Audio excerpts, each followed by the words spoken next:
안녕하세요, 여러분. 자, 오늘은 서철원 박사님의 아주 심오하고 흥미로운 저서죠. 인간, 하나님의 형상에 담긴 핵심 내용들을 집중적으로 파헤쳐보는 해설 시간을 가져보려고 합니다. 오늘 우리는 창조 계획과 인간의 회복이라는 거대한 큰 그림을 중심으로 인류를 향한 하나님의 진짜 목적이 무엇인지 추적해 볼 건데요. 도대체 인간은 어떤 존재로 지어졌고 우리의 궁극적인 목적은 무엇일까요? 이 엄청난 신학적 여정, 지금 바로 시작하겠습니다. 여러분, 혹시 이런 생각해 보신 적 있나요? 도대체 하나님은 왜 굳이 인간을 창조하셨을까? 사실 이게 가장 근본적이면서도 궁극적인 질문이거든요.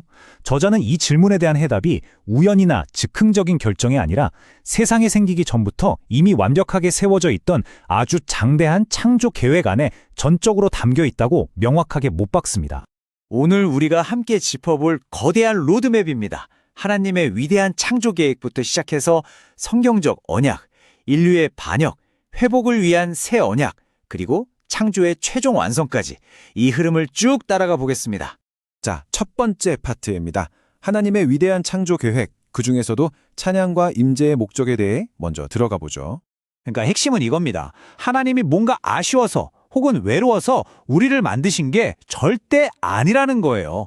목적은 아주 심플하고 분명합니다. 첫째, 하나님은 자신의 백성을 원하셨습니다. 둘째, 그 백성들 한가운데 함께 살면서 교제하기를 원하셨고요. 셋째, 억지가 아니라 그들로부터 우러나오는 자발적인 찬양과 경배를 받기를 원하셨습니다. 이게 바로 하나님이 인간을 지으신 가장 순수한 창조 목적이었던 거죠. 이어서 두 번째 주제입니다. 인격체와 성경적 언약. 여기서 우리는 하나님의 형상이라는 개념을 완전히 새롭게 재조명해 볼 겁니다. 보통 하나님의 형상이라고 하면 되게 복잡하고 철학적인 무언가를 떠올리기 쉽잖아요. 그런데 저자는 여기서 군더더기를 싹 다 걷어냅니다.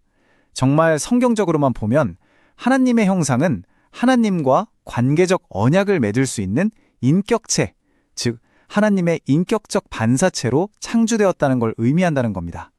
한마디로 하나님과 진실하게 소통하고 교제할 수 있는 유일한 존재로 지어졌다는 뜻이죠. 여기 아주 흥미롭고 극명한 대비가 있습니다. 한쪽은 되게 머리 아프고 추상적인 철학적 신학이고 다른 한쪽은 아주 명확하고 따뜻한 성경적 언약이죠. 성경적 언약이란 건 복잡한 조건 따위가 아닙니다. 그냥 우리가 하나님의 백성이 되겠습니다라는 인격적이고 관계적인 순수한 약속 그 자체거든요. 저자는 이 복잡한 철학을 밀어내고 오직 이 순수한 성경적 진리를 다시 세우려고 하는 겁니다. 자, 그런데 여기서 끔찍한 문제가 발생합니다. 세 번째 파트, 금단의 열매와 반역.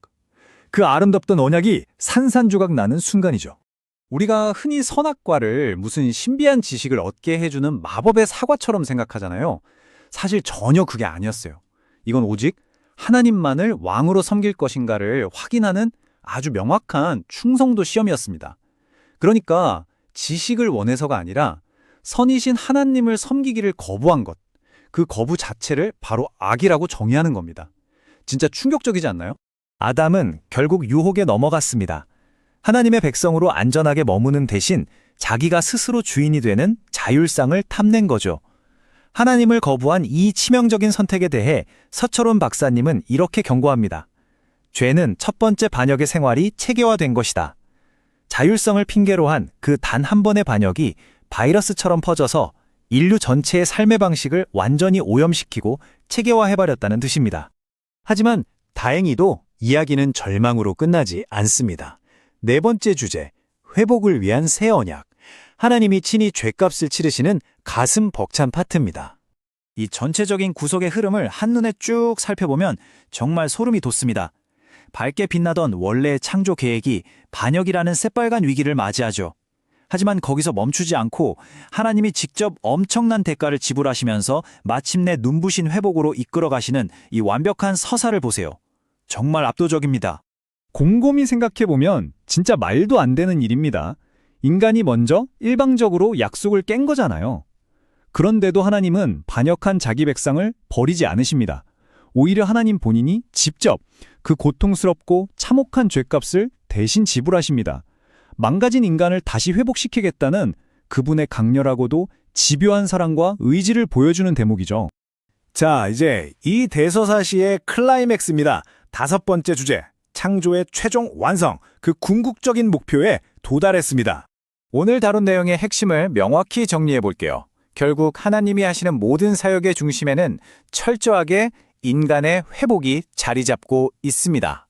그리고 이 회복은 십자가를 통한 새 언약으로 마침내 완성이 되죠. 여기서 중요한 건 만약 우리가 이 실제적인 창조와 타락의 역사를 부정해버리면 기독교라는 집은 그 즉시 기초부터 완전히 무너져 내린다는 사실입니다. 절대 타협할 수 없는 진리인 셈이죠. 그러니까 이렇게 정리할 수 있겠네요. 하나님이 행하시는 단 하나의 행동조차도 허투루 된 것이 없습니다. 모든 신학의 출발점은 태초에 세우셨던 그 창조 계획이고 모든 역사의 끝점 역시 그 위대한 계획의 완벽한 성취로 귀결되는 겁니다. 처음부터 끝까지 완벽한 하나의 스토리인 거죠. 자, 영광스러운 창조부터 뼈아픈 반역, 그리고 눈부신 회복에 이르는 이 장대한 여정을 함께 달려왔습니다. 이제 마지막으로 여러분 스스로에게 이 질문을 던져보셨으면 좋겠습니다. 하나님이 직접 죗값을 치르고 맺어주신 이 놀라운 새 언약 아래서 여러분은 지금 당장 오늘 하늘 하나님의 백성으로서 어떻게 살아가고 계신가요? 오늘 함께 살펴본 이 위대한 창조 계획과 회복의 메시지가 여러분의 삶에 깊고 강렬한 통찰을 남겼기를 바라며 오늘 해설은 여기서 마치겠습니다. 감사합니다.